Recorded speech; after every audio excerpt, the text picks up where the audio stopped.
Hello everyone, good evening to you all. I hope that you all are doing well. We are going to be starting something new, and I am excited about this new project that I'm doing. And let me move these things out of the way. All right, so we are going to get into it real quick. All right, let me make sure that you guys can see, and I'm going to lower this down a lot. Okay, and we're going to make sure you guys can see this. All right, let me move my drinks out of the way. All right, there we go. All right, y'all, let me give you a little bit of an introduction on this one. I found this in Hobby Lobby, and I prayed about it, I thought about it, and I decided that I was going to do a new series in our devotionals. As you all know, at the first week of every month, I give you a 5 to 7 day devotional, and I just choose whatever book and wherever I feel the Lord is leading me, and I'll just do it. And I switch it up with different books, different methods, all of that. So this right here is going to be what I would call a new series. And I am going to tell you a little bit about it. But first, let me put the charger in. Okay, guys, let me see if I can get... Okay, the battery says it's still too low for me to get the light on. So we'll have to do it this way. So, I mean, it looks like you can see, but wow. Let me see here. If you guys, how much of this, guys, you can see. All right, so if I keep it this way, all right, let me raise this up just a little bit higher. All right, I wish I had enough room for you guys to have that light, but it's a lot of shadows. All right, hold on, y'all. Let me see what I can do to dim this light. All right, so I dimmed that light to help with the shadow, but all right, hold on. Okay, I think that this is better.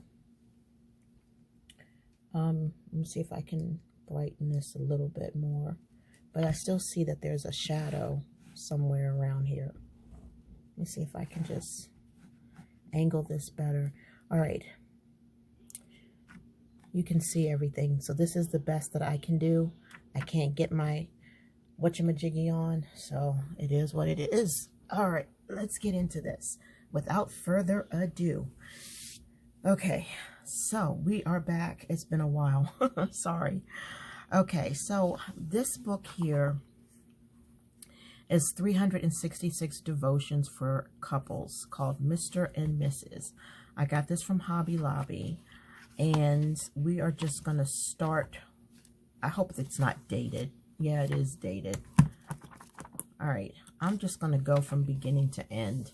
I don't care what the day is. I don't care what the month is. We're just going to read this together. Okay. And if you can't see it, I apologize, but I am going to read it. And we are going to start a devotional, a series, a new series for couples. And what I'm going to do is, I haven't figured out yet how I'm going to do this. Okay.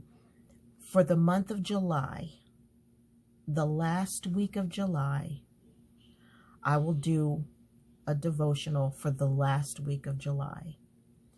And then after that will come the regular devotional. That's the first week of every month. I'm thinking what I'm going to do is at the end, the last 2 days of the devotional that I normally do at the first week of every month, The last 2 devotionals will be for couples. So you'll get 5 days of your regular devotional, and then the last 2 days will be dedicated to couples. But for the first week for this last week in July, I'm going to dive into this with you guys and see how we like it. See if there's any comments that say, hey, I don't like this, or this isn't, blah, blah, blah. I'm just testing the waters, and I'm just doing it with you.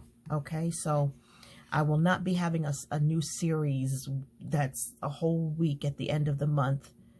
This little new series will be attached to the regular, devotionals that I do at the beginning of every month, and the last 2 days will be dedicated to couples.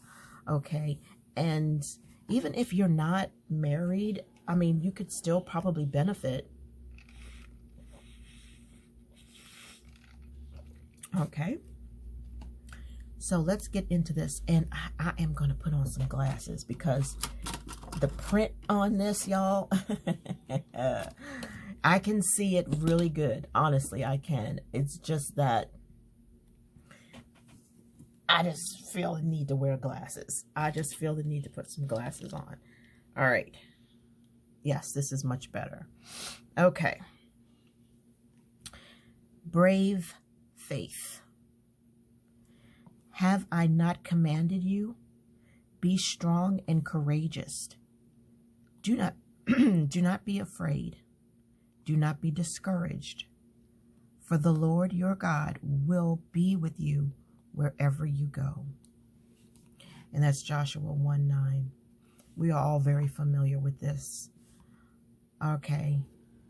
And this is a commandment to Joshua, because he needed Joshua to be strong and courageous and to not be afraid and to not be discouraged, because God said, I am with you wherever you go.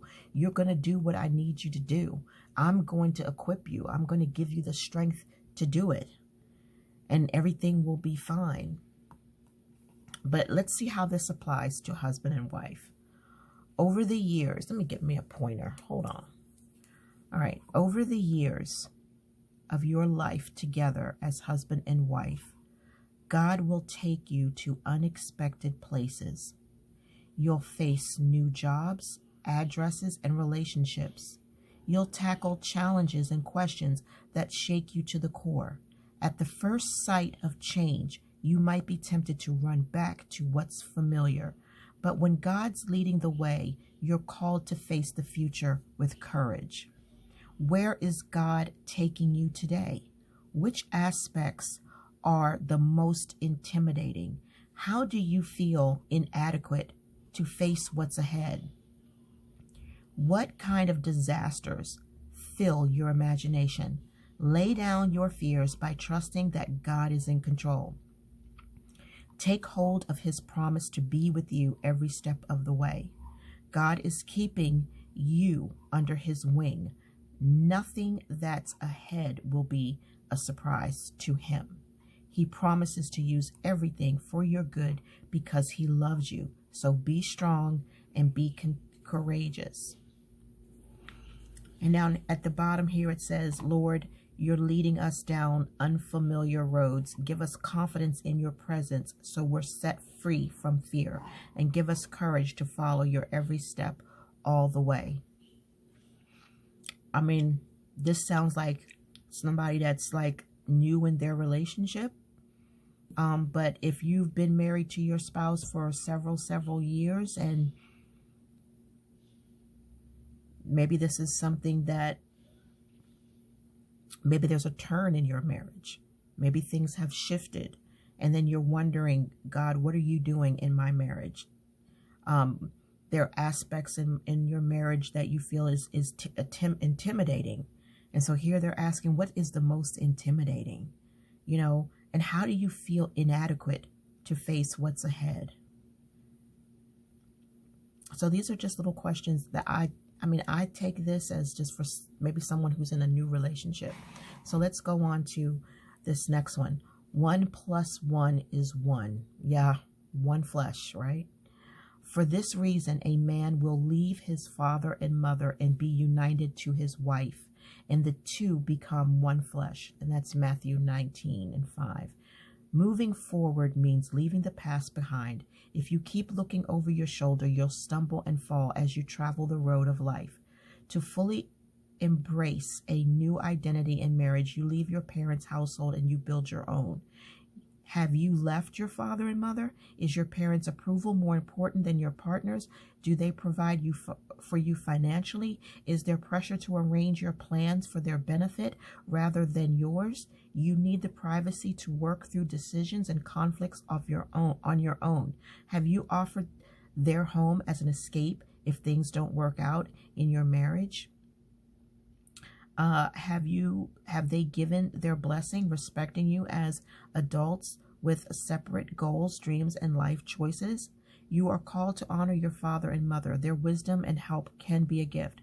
They deserve thanks for supporting you growing up. Ask God for directions in how to move fully into your marriage relationship while still showing kindness and respect to your parents.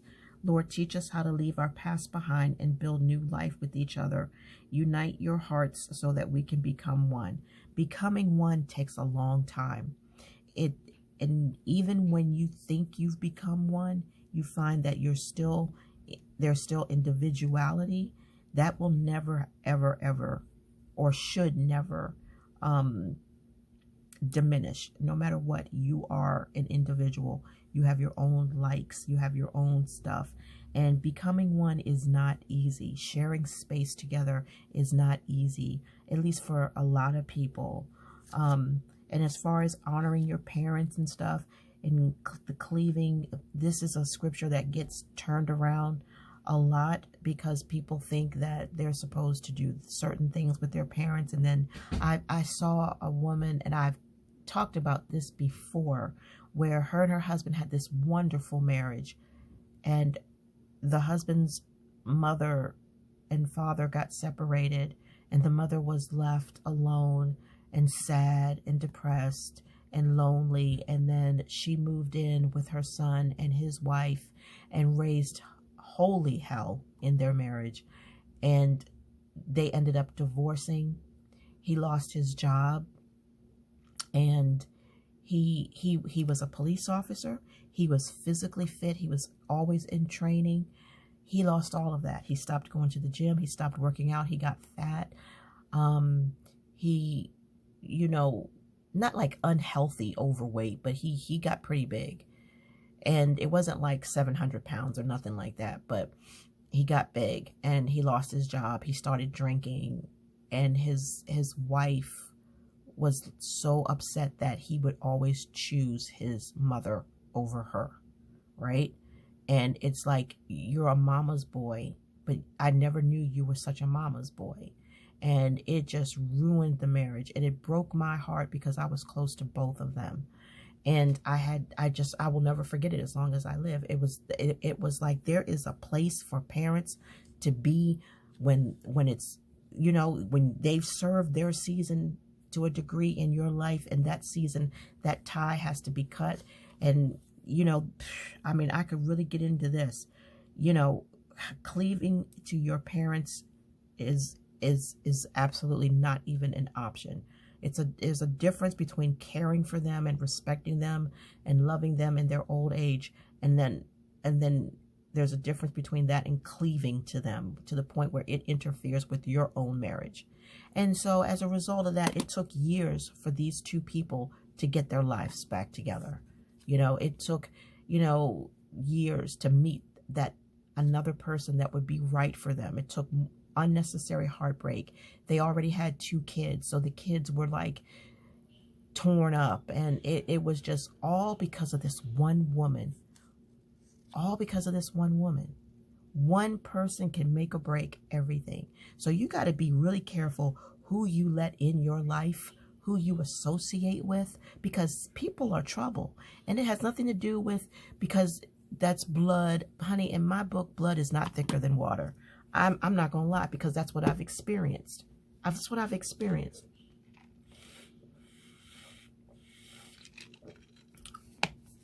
So that don't roll with me. But if you can relate to this, I would say, make sure you keep people in their proper perspective, in their proper place. All right, so let's do another one real quick. Faith like a child. I'd led them with cords of human kindness, with ties of love. To them, I was like one who lifts a little child to the cheek, and I bent down to feed them. Hosea 11:4. In our fast-paced world, kids grow up in a hurry. Success is defined by self-reliance, independence, and a competitive edge. And we're told with an education, the latest technology, and money in the bank that we can handle whatever comes our way. There's no room in that worldview for childlike faith. You belong to the Father who knows your heart need for kindness. You don't have to be self-sufficient in tough times. You can cry out for loving comfort when you're hurt and afraid, and He binds Himself to you with constant love. He reaches out and He holds when you need Him most. Today, remember your God and King is your Abba Father too. Pray about your problems. Bring Him your sorrows and disappointments and ask Him to provide for all your needs, and let Him lead you by the hand, trusting that He'll take you where you need to go. Have faith, believing He delights in you as His precious children. And the prayer is, Lord, we try so hard to be tough in every situation. Soften our hearts so that we remember how much we need you, and thank you for loving us as our kind, faithful Father. So if you have a spouse that gets puffed up in pride, if you've got a spouse that is difficult to deal with because of their self-sufficient attitude, and their lack of fear of wanting to say, hey, look, there are areas in my marriage that I'm struggling with and I don't know what to do, and I'm too proud to go to therapy, or I'm too proud to do this, that, and the other. That's a tough situation, because that self-reliance and that independence and that competitive edge and all of those things that we were taught, that's the kind of stuff that kind of can destroy a marriage, because you're supposed to be becoming one. It's not 50-50, it's 100%, 100%. And that takes work. And sometimes it takes years. But when we have that childlike faith and we put everything in God's hands and we truly plead the blood of Jesus over our marriage, that is when He can really move. When we surrender our all to Him and let Him take control, that's when we begin to see things start to change. But we can't do it in our own strength. We can't change each other. We can't change our spouses. We can't change ourselves in our own strength. Everything must come through the dependence of the Lord. Okay, this is going to be, I'm going to do this one, and then I'm going to do one more. And the last one I'm going to do is because I want to show you what made me buy the book. Okay, give what you received.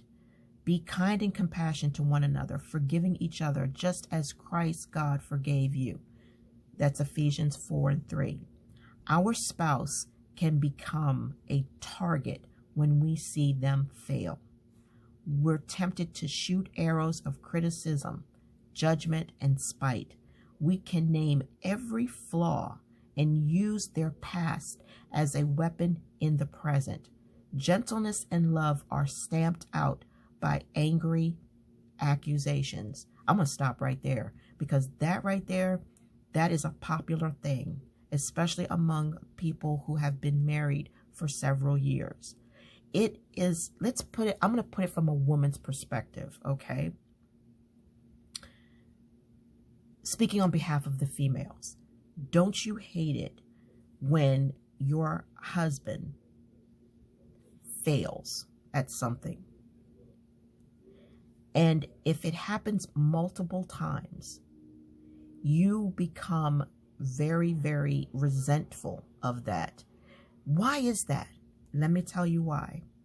We are raised as women, as girls, that the man is the head of the house. He's the prince. He's the knight in shining armor. He's the protector. He's the provider. He's the one who knows everything.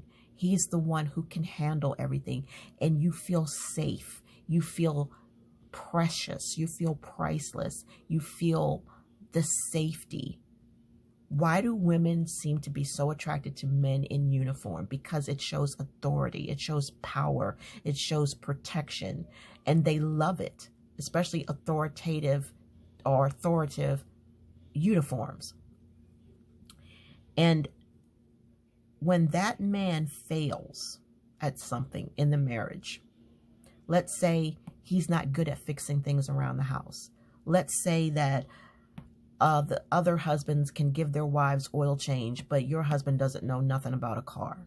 Or your husband, doesn't have, just maybe certain abilities, and it comes across as he's stupid or something like that.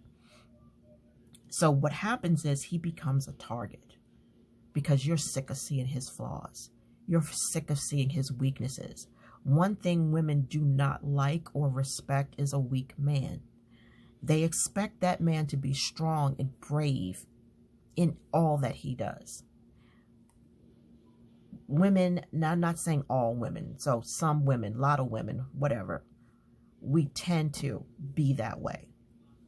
The only time that our husbands are supposed to be gentle is when they're dealing with us, because we are delicate flowers. We are the weaker sex. We are the ones that are to be handled like fine china, crystal, glass, fragile, easy to break, okay?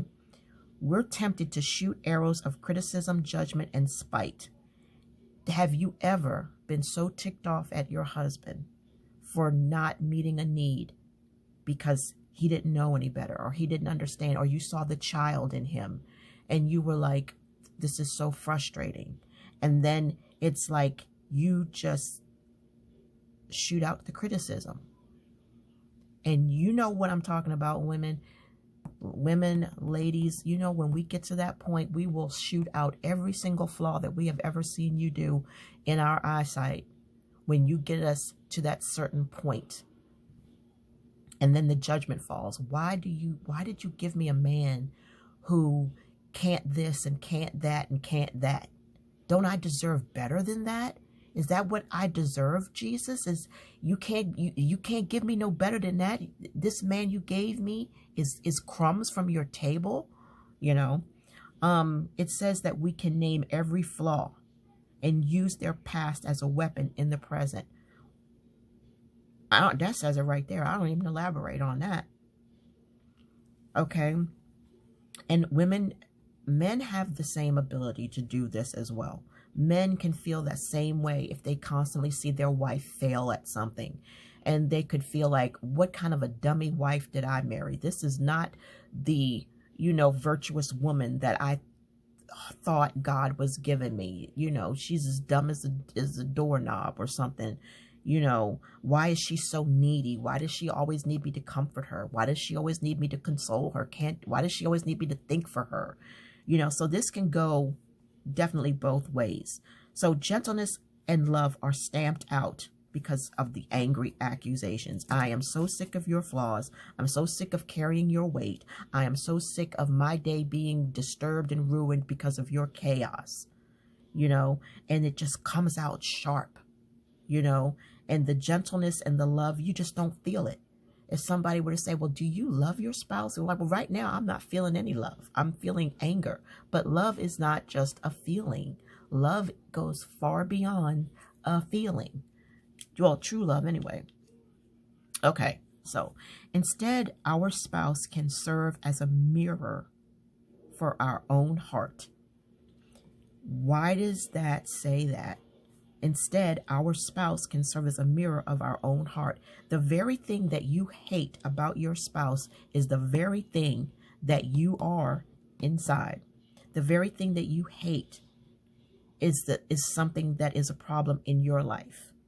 Like, for example, It's okay for me to make a certain type of mistake because I'm the female in the marriage and he's supposed to be the one to carry me 24/7. But when he doesn't carry me, for whatever reason, I just come out and I judge him. But yet there are times when he needs me to carry him and I don't do it because I don't want to, or whatever your reason would be for not wanting to. You hate the fact that he never shuts the refrigerator door. I'm just throwing something out there.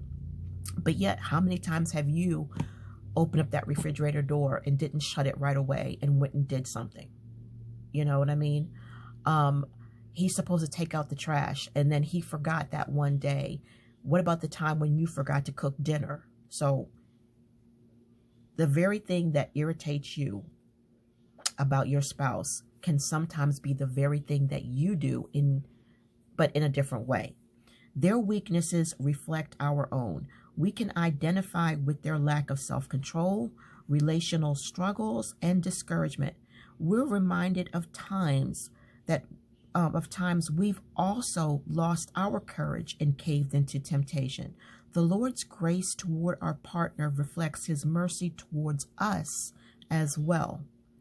So it's like, seriously, you want God to have mercy and grace on you for the things that you are flawed in your marriage, that you brought in from childhood, that you brought in from any type of PTSD.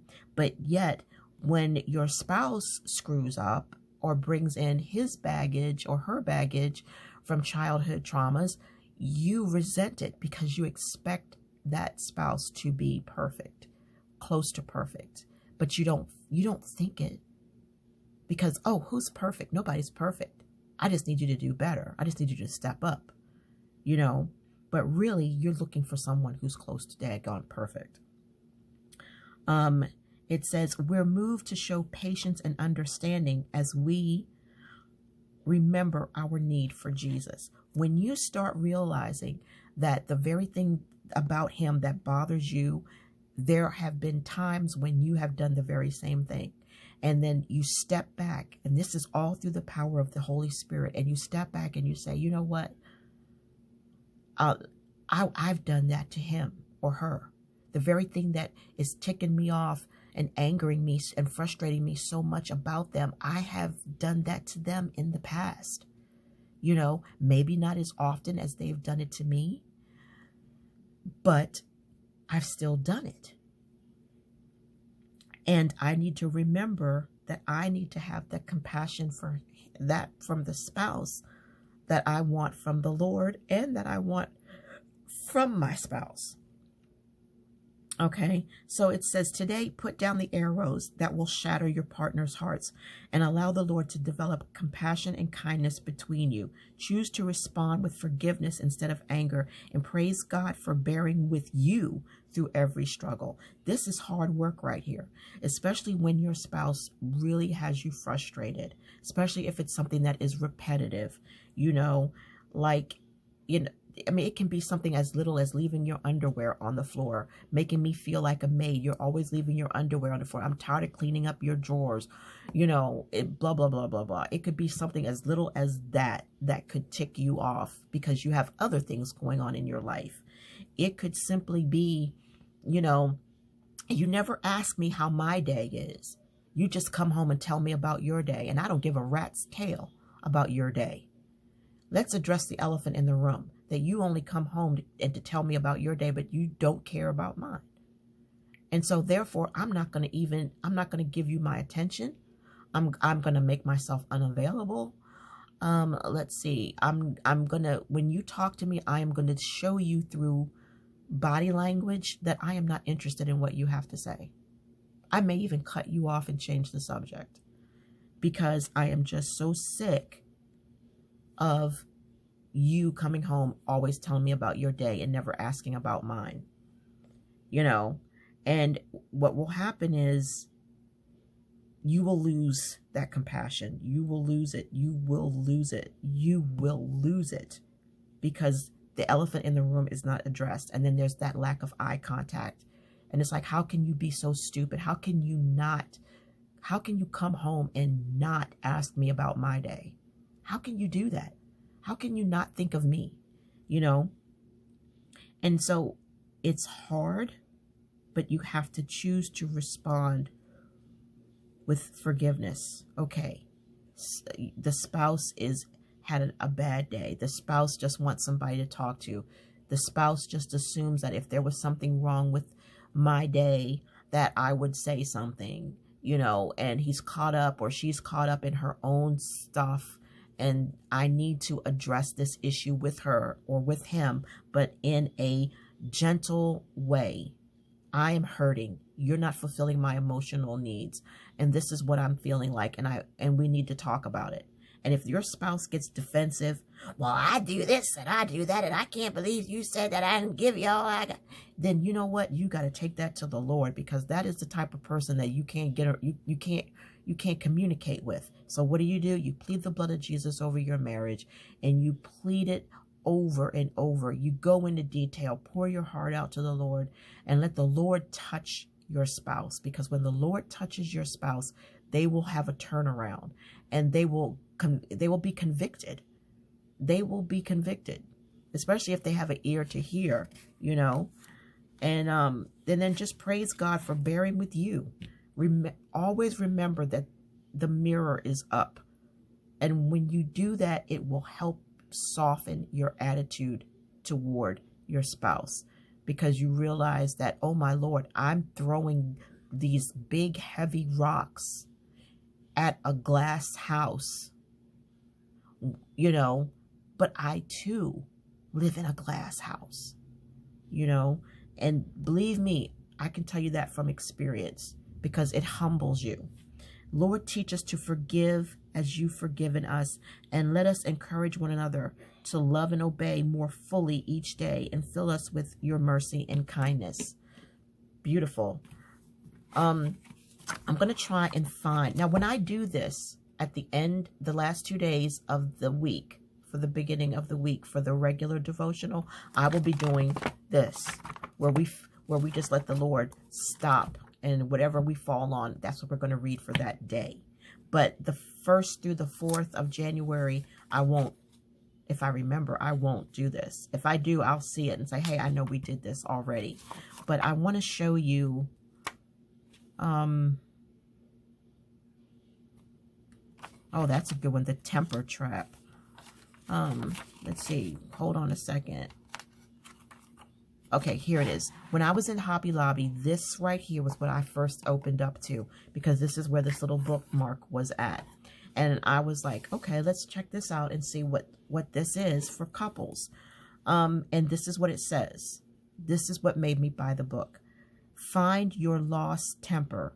Whoever is patient has great understanding, but one who is quick-tempered displays folly. And that's Proverbs 14:29. If you have a spouse that suffers from a lack of patience, that is a very powerful, destructive thing, because if you come to them for anything, they just immediately fly off the handle. If you want to talk to them about something, they'll cut you off because they don't have the patience to listen to you. And that can be so devastating to a marriage. And patience is definitely a virtue. It is definitely something that is needed in a marriage. You have to have patience with one another. You have to have patience with yourself. And good Lord Almighty, you have to have patience with God, you know, because that quick-tempered stuff, I can't tell you, there have been so many times when I have seen people just run off at the mouth, cutting someone off, not even hearing them out fully. And then after the person tells them, excuse me, can you let me finish? They shut up and they let the person finish. And then they find out that their quick-tempered, their quick words were all wrong. And then they end up looking stupid. Because if they had just kept their mouth shut and let the person finish saying what they had to say, they would have found out that there was no need for them to even say what they had to say.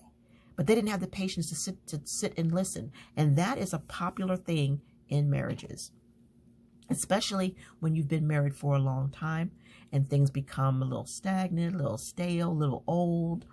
You get comfortable with each other. You get too comfortable. You get complacent. You take each other for granted. That happens, especially when you've been married for, quite some time. The newness is gone. The honeymoon is over. And things take a turn. Okay. It says our spouse can be disorganized, forgetful, distracted. Their quirky habits drive us crazy. When they do that annoying thing again, and I want to say again and again, we're tempted to get angry. We think that the louder we yell, the better they'll hear us. I'm going to stop right there.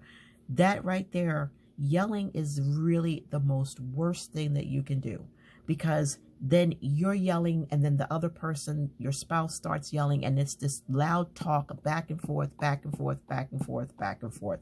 Nothing gets through clearly. But when things are discussed, when there's no emotional rage or emotional instability, you can get so much accomplished from having a calm conversation, even in the midst of your anger. Okay. Yelling is just not the answer. I don't like yelling. I can raise my voice. You can raise your voice, but do not yell. Do not yell at me, because if you yell at me, I am going to tear your behind down. You're just not going to talk to me any kind of way. That's the type of person that I am. The Bible tells us about wrath and a soft tongue and a sharp tongue, an angry, yelling tongue. You can be brutally honest without, yelling and, calling your spouse names and stuff like that. Sometimes it's just best to just tell the flat out truth. You can have your poker face on, monotone voice, but just tell the truth. Okay, we feel justified in our temper. Surely, if they cared, they would change their ways. They care, and then they may not care. But they can't change their ways in their own strength. They need Jesus to help them change. They need Jesus to come in. You can't change yourself in your own strength. How can you expect them to change their ways in their own strength? Oh yeah, women always say, well, I know that he's a bad boy. I know he's a bad boy, but I'm going to change him. My love is going to change him. My loving is going to change him, and it never happens. They try, they change, they walk on eggshells for about a week, and then they default right back to their old self, their old ways, because they're not fully changed. They're not fully committed. They're just trying to please you to save the marriage or to bring peace, but it's not true. It's just an effort to please, and then they just go right back to their old ways. And then you feel like, wow, why can't you change? And then you don't stop and think there are ways that you have that need changing. Have you changed? Let's see here. Yet it's foolish to think an angry outburst will improve the situation. Yes, that is very foolish, because it does not work. It's just noise. All it can do is tear down our loved one and push him or her away. Absolutely. Absolutely. I can witness to that. If somebody is yelling at me repeatedly, look at all that. I didn't even see that. Yelling at me repeatedly. Oh, you can best believe I will shut down and shut out. And that is the truth. Have wisdom today to choose patience over anger. You can have the wisdom to do that. It doesn't mean that you're going to always dot that I and cross that T. But as soon as you realize that you're losing a grip on your patience, or your attempt to have patience, is when you pray and you take a deep breath and you step back. Seek to understand the motives behind your spouse's behavior. That's something that we tend not to do. We just see what's on the surface. We see, but we don't take the time to figure out, well, what's causing this? Why is he or she acting this way? Yesterday was fine, and all of a sudden today, it's like he's got something up his butt that died, and it's just, we don't try to understand, like, hey, why are you feeling this way? Now, they may say, I ain't feeling no kind of way. What are you talking about? You just got to do your part and let God do the rest. So, yeah, that is a very, very, very serious thing. It's so serious because it's like, if you know or understand why your spouse is acting like a butt, right? Then maybe it will help soften your heart. Maybe they had a really bad day at work. I mean, a really bad day. It could be so many things that would cause them to snap at you. And what happens, in marriages, the spouse always gets the brunt of it. There's nobody else there unless it's the kids or the pets. But pretty much, you take out your frustrations and your angers on your spouse. Unintentionally, intentionally, whatever your case may be. Consider if they're tired, overbooked, overwhelmed, and recognize how they're following the pattern of their upbringing. That right there is a lot. The baggage that you bring into a marriage, right? From childhood traumas, not being raised right, not being raised at all. It affects how you behave in your marriage. It affects. And then when your spouse has a pattern and you know about this pattern and you understand this pattern, that will help you to appreciate and have compassion for your spouse, because you know what happened when they were a child. You know where the lack was. And you know that spouse of yours is still a hurt child within.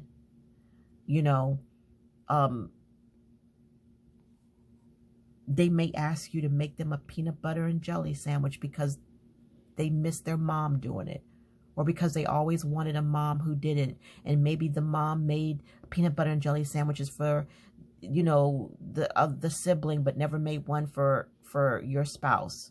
And that still hurts to this day. And he wants his wife, or she wants her husband to make her a peanut butter and jelly sandwich. And that will disgust the heck out of you, because you're like, you can't make your own freaking peanut butter and jelly sandwiches? What, you need a mommy right now? What's going on? I ain't in the mood to be nobody's mommy right now. I had a tough day, and now you want me to make you a peanut butter and jelly sandwich? So appreciate how their skills and gift and personality may differ from your own. Individuality. Even though we are becoming one or have become one, we are still individuals, and we still have personalities that clash, because everything ain't everything in sync. It just isn't possible. Not here, not this life. So give grace to each other today. Don't assume your partner is deliberately frustrating you. Now, don't we tend to do that? Do you just do that just to tick me off?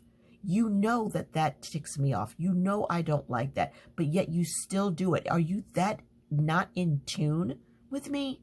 Are you like that dull in the head? What's up? Are you that self-absorbed that you can't stop doing what you know ticks me off, makes me angry? Why? Why do you keep doing it? Why won't you change? That type of thing. We assume automatically you've got to be doing that to tick me off. You got to be. There's just no way that you can tell me that this is just a mistake. There's too much of a pattern, too much of a repeat for me to believe that it is not done on purpose. So they're saying give grace to each other, and don't always assume. Don't assume it. Maybe just ask, I'm going to ask you a question. I am really, really concerned about something, and I need to ask you this question. I just want you to be honest with me. I don't want a speech. I don't want an argument. Are you doing this on purpose just to frustrate me? I just need to know, because it seems to me that every time I do this blah, blah, blah, you do this. And I know that I've told you in the past that I don't like it. So I was just wondering, are you messing with me? Are you, what's the deal? What's going on? You know, and don't have a sharp tongue when you say it. Guard your heart from taking things personally. Don't we tend to take things personally, especially in a marriage? Because it's like, you ought to know me by now. So yeah, I take it personal because you ought to know me by now. Seek to listen and understand. That takes work. And when you're already tired from your own stuff, this can be a problem. Okay? Marriage is work. From day one on, it is work until you take your last breath. Work to find solutions as a team. Sit down together, write things out. You know, have counseling. Counseling comes in many forms. You know, lay your situation before Jesus. You know, there is so much online counseling. There is so much that you can use. That, you know, there's services, you know, that you can use where you can have a mediator right there, you know, any day or night, any time of the day or night. Yeah, work this out as a team. You know, maybe make a list of everything that you want from your spouse. Even if it's unrealistic, just make a list. This is what I want from you. This is what I wish you were, you know, and then you exchange, and then your spouse gets your paper, and then you get your spouse's paper. And then what you do is check off the things that you can comply with, and the things that you cannot comply with, then that way your spouse can say, okay, I know that she will never cook me spaghetti. I'm just saying, you know, she'll never cook me spaghetti. She hates to cook spaghetti. So I need to stop thinking about it. I need to stop praying about it. I need to let it go. You know, so I'm sure that there is something that would be on that list where your spouse would say, I cannot meet you there. So I want you to stop expecting me to, because I can't do it. I just can't do it. All right. And that way it helps you to come up with solutions as a team. Forgive, offering the kindness that you hope to receive yourself. Even if you don't get it, when you go before God, he's going to ask you what you did. You got to answer for your own actions. So even though they may treat you crappy, you forgive them, offer kindness, but not in a way that makes you weak. There's a difference, you know, and it's so easy for people to take of weakness, kindness, weakness and kindness in the same thing. And there's a difference. You can do it without coming across weak, you know, and you know, the kindness, the compassion, the understanding, the gentleness, the tenderness that you want from that partner, give it to the best ability, to the best of your ability at that point in time. Do it. And just wait, trust the Lord and wait. And in time, you will begin to see that it's being reciprocated. You know, don't give up. Because you're going to eventually somehow along the way start feeling like, I'm getting tired of this, offering this kindness, hoping that it will be reciprocated. It's been 2 months. It hasn't been reciprocated yet. I'm done. I'm tired. I feel like I'm overextending myself. They're just never going to get it, you know. You have to trust Jesus on that, because you cannot change him or her, you know. And in this way, build trust and love that lasts. So Lord, quick tempers will tear us apart, but patience knits us together. Let us show the same compassion that we receive from you. That is very, very hard to do. It's extremely hard. It really is, because there are going to be times when you feel like you want to bite your tongue. Like you want to just tell your spouse to shut up and leave you alone, because you just don't want to deal with them at that moment. But you don't want to say that, because you know if you say that, it's going to start something. You know, of course it would start something, you know, and so you have to just swallow your feelings. You have to swallow your emotions.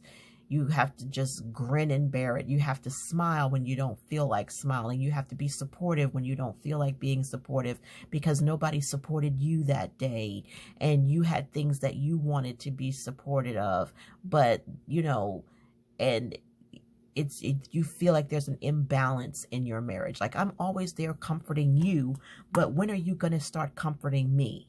You know, that's a very good, strong example of what this right here means. This is where you have to really lean on the Lord, you know, that the Lord will show him or her that, look, you need to start reciprocating, you know, and sometimes, I don't know, you might need a little push, you know.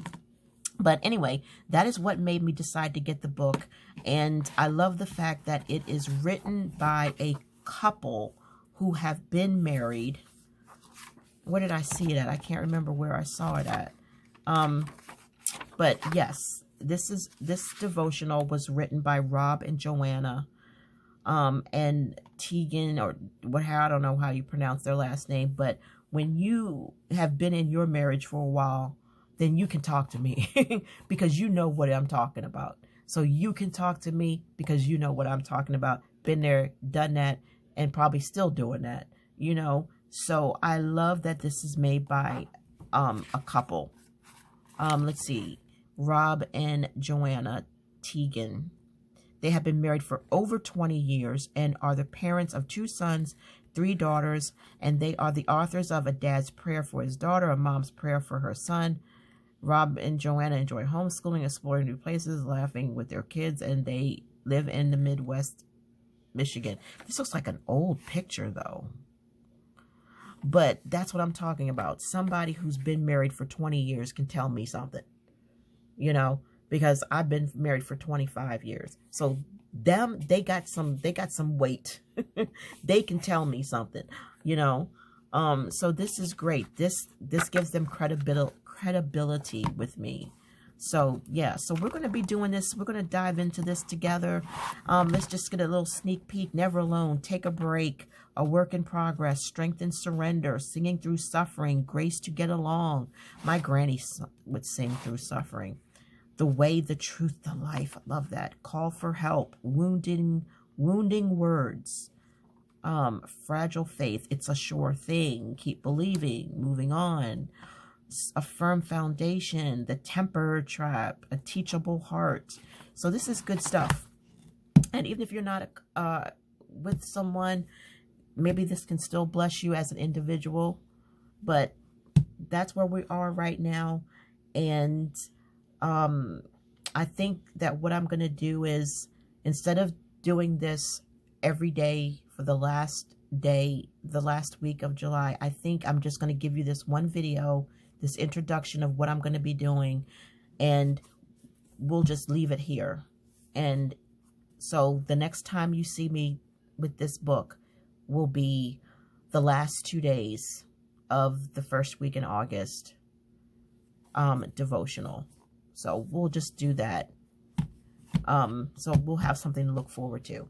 All right, y'all. Thank you so much for being with me. I love you. If you like this video, just 1 out of 10, please, you know what to do. I would appreciate it. Your comments are welcome. Good, positive comments always motivate me. I want to hear how you're feeling. I want to hear what you're thinking. You know, please feel free to share. And that is it. So I will see you guys, God willing, next video. Bye.